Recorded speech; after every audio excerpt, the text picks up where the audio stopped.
Pinaigting panglalo ng militar ang seguridad sa buong Davao. Ito'y dahil sa patuloy na tunggalian ng militar at rebelde sa Maguindanao. Yan ang tinutukan namin kasama ang si Penga Linyo ng Radyo ng Bayan Davao.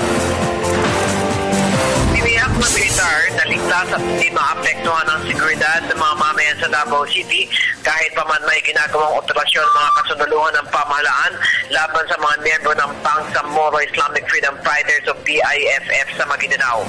Ito ang pagtiyak na binitawan ni Colonel Macailog Alberto, Commanding Officer ng Task Force o TF Davao. Patuloy niya silang binabantayan ang mga lugar na posibleng pasukin ng mga masasamang elemento kung meron man na maaring magpakanlong ang mga ito sa mga komunidad. Walang humpay naman niya ang kanilang mahigpit na koordinasyon sa iba't ibang mga local leaders sa mga komunidad upang agad matugunan ng mga grupo o individual na maaring maghasik ng kaguluhan habang ang mga militar ay patuloy pagtugi sa mga rebelding grupo sa may bahagi ng Maguindanao.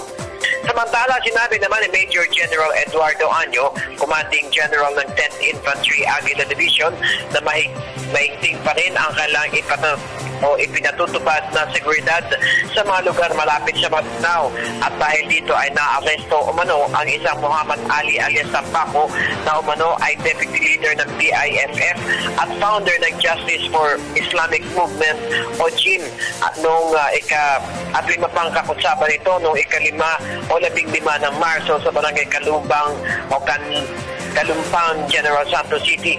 Nagresulta nito na pagka-discover ng militar noong ika-17 ng Marso ng mga detonating cords, blasting caps at iba pang paraphernalias para sa Improvised Explosive Device o IED. Para sa Telebisyon ng Bayan, Peng Alinyo, Radyo ng Bayan, Davao.